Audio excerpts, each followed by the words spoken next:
Yo, what's good? It's your bro Lo, and I'm bringing you guys another saucy traded video.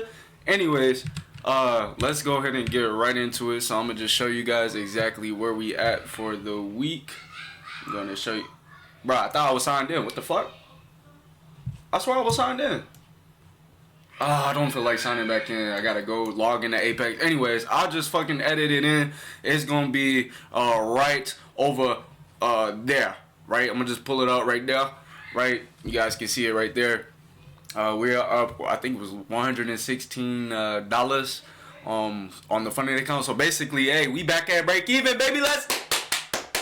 Let's go. We back at break even. You know what I'm saying? We back at break even. Anyways, I'm gonna go ahead and go over the trade. I could pull up until I get a new GPU, guys. I'm not doing no heavy recordings like where I'm recording all of the price action because this one of my fans literally came off my GPU, bruh. It came off, so I can't. I'm trying to keep it cool. Try not to put too much pressure on this this PC until I get another GPU, bruh. But we could go ahead and break down basically what I was seeing today. So what I was looking for was sells, right? Of course, we did come back and fill in this inefficient range right here and put a candle body. So all of this range is now balanced, right? But we did take out this previous high, and I am bearish until we basically come back down here. You know what I'm saying? That's what I was looking for. So my first trade, I took two trades, right? First trade, it was basically when price came up and took this out at 8:30 because it was some PPI. I think it was some PPI news, right? We took out this at 8:30, and once we rated this, I went short because I was already bullish. You can see that it's all the way above midnight open price. I mean, I said bullish. I was already bearish, and you can see we were already above midnight open price, and I was looking for this right here. You see how sniper this shit is? Now, let me tell you, bro. This is what happens when you greedy. This is exactly what happens. Look, price came up, hit this, right? And then it broke down. Okay? I'm looking for this. Bro. This low. You know what? Support and resistance for the win, bro. Support and resistance for the win. What can I tell you? It came up, right? And I had my stops trailed at right up here, bruh. Right up here. That's why I didn't trail it down here, right? I let this shit come all the way back and hit me out. I basically made like what 125.40. I basically made $40 from this. I mean, you can say 50, but really $40 with the side, whatever it takes away from that, you know what I'm saying, ain't gonna be even 50. But yeah, $40, bro. When I could have made literally 375, I'm going for a whole 500, bro. And it hit me out. Mind you, that shit fucking sucked. It sucked. It sucked balls, bro. I wish, because usually when I'm in at 2 contracts, I take partials, but I'm trading this 25. I can only go in with 1 contract on a 50K account to risk $125. You know what I'm saying? I missed out on a whole $375. Yeah. Anyways, I just was like, okay, it's Friday. It seems like they're generating liquidity, whatever, right? Came back down, hit my target. Bro, when I tell you this shit pissed me off, the shit pissed me off. Alright, shit pissed me off. Alright, I only made $40 out of this. Why couldn't they just do it right there? They had to do all of that. Like, is you dead ass? Like, you know what I'm saying? But yeah, they had to do all of that shit, bro. Like, that shit had me weak as fuck. Anyways, bro, that happened, and then we took out this low, right? Now, since we did not close below this low, I was thinking it was gonna run for Asia.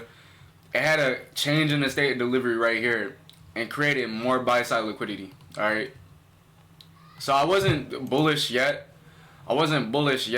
right? It came back down. it came back down, right? We came back down to a discount of the range, right? Discount on this range. I'm not focused on that wick, right? We came back down, but notice how we have this last down close candle right here, right here, and if you measure this out, this is what made me want to buy.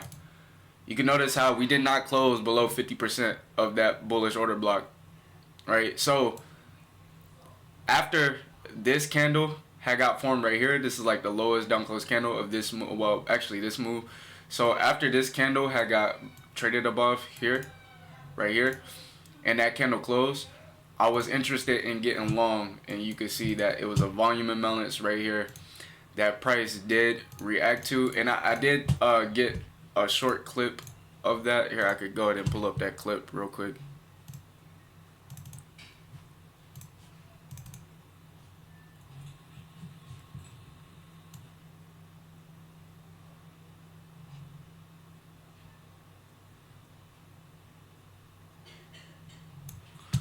Okay, so here's that clip right here. I don't know if you guys can see it. Okay, so hopefully I'm not in the way. Alright, yeah, I'm kind of in the way. Hold on, this is what I'm gonna do. Bang. Right. So consequent encroachment of that wick, I was looking. You see my entry was right here. Right, we held constant 50% of that order block. Equilibrium is up here of a certain price range. Right, and I was just looking for it to at least get up into here. Eventually it did, but at the same time, like, I wanted to end my week off at $100 and end my week up there. I was thinking about closing it a couple of times around 100, but I was just sat there and let it run. So basically it came back down and used this area right here, and what I wanted to do was, soon as it hit the my shit, this I ran out of storage, right? I ran out of storage on this, right? But basically what it did was it came up and hit the target that I was looking for, right? Which sucks, but it hit 50% of this wick right here, right? As soon as it did that, guess what I did? Because I was like at 160, I had like $160. I made like $160 from that 150. I think it was like 150. So what I did was, I basically entered the short off of this wick, and then I scaled in off of here, right? Scaled in off of here, thinking the shit was gonna start running back lower. I don't know why. I just got risky right there. I wanted to risk $50, just because if I'm even 100, when I could have left it to fucking go up to here, right? But you know, I was being a little degenerate. But I wasn't too risky being a degenerate, right? So I risked $50 basically on this trade right here. I entered here, scaled in right here, and put my stops right above here. It ran me out. I was thinking it was gonna start running back lower again because. Really, I'm bearish, higher time frame, right? But you can see that was a dumbass idea. I could have just left it to run up to wherever the fuck I was looking for, and you know, could have got $200, $250 out of that. But we got 100 out of that. $40 risk. You see, I was risking small, like $40. I only wanted to risk the $40 that I lost, especially because I didn't want to get in big here. Especially because I let it come back and hit me out. I didn't want to take a huge loss right here. So I just risked the $40. And, you know, we're back at break even. You know what I'm saying? And that's all that matters. That's all that matters. But, yeah, man, since we are done with that, we could go ahead and see if we could do a few reactions, right? Let's do a few reactions. Okay. Mr. Liquidity got a video out. I think Diego. Let's see if Trey got one. Okay. So we'll start off with Mr. Liquidity. Let's do it. Morning, guys. Good morning. Good morning. Good morning. I feel good morning. Today is Good Friday. motherfucking morning. Looking at what we always look at, some NAS and ES action. So just to give you guys a little breakdown. Yesterday we did lose a lot, and the account balance is now at 59.20. I can request a payout now, but I want to get it to like a higher buffer level, so I have some room to play with after I get that payout. But nevertheless, both ES and NQ are bullish on the daily time frame, right? On the 4-hour time frame, On NQ, we are bearish, but I mean, we're bullish, kinda. If you can see, this green candle, this buying candle came up above those 4-hour highs right here on NQ. On ES though, I kind of want to say that this is more so of a liquidity sweep, but hey, I mean, this is bullish technically on paper. So we did break above those 4-hour highs on both. So we did break above those 4-hour highs. Low key, this shit was like two sided as fuck. Like it was like bullish and bearish on both. So the 4-hour is bullish. The 1-hour is kind of displacing to the downside. So we are bullish first. Yeah, see, like that's how you know when it's kind of two sided. It's kind of iffy because you kind of like you start giving that look. Like, hold on, let me make sure. No, actually, we're bullish on the hourly time frame, guys. We're bullish on the hourly time frame. As you can see, this fair value gap here got respected, which led me to believe that we were bearish, but we're actually bullish. Because as you can see, our last high was up here, and since then, there wasn't a low that was broken. Our low is right here. So if we break beneath this 1-hour low, we are bearish, but we are still bullish on the 1-hour time frame on both ES and that's a good process for bro NQ. Now, all I'm waiting for right now is a liquidity sweep and a break of structure to the upside. So whether we have a 30-minute sweep, which is not going to happen, but I think that we're going to come down, take out these 1-hour lows, and then go higher on NQ and ES. So it should be something like that, because we are bullish on the higher time frames. See, I was already in all up here, and it looks like price wants to go to the upside. But if we don't have that, then that's fine as well. It looks like price reacted off of this 15-minute fair value gap here on NQ and on ES. But I want to see how price reacts after sweeping these 4-hour lows. Because if anything, guys, we'll have to follow the trend. Because just like, bro, you had this failure swing in this, bro. That's crazy how that shit because we aren't bearish on the 1-hour time frame doesn't mean that we're not about to flip bearish after sweeping this fair value gap, after mitigating this 1-hour fair value gap. So I'm gonna come back, guys. I'm gonna keep you guys updated on if we enter a trade or not. Okay, let's see. You took the trade.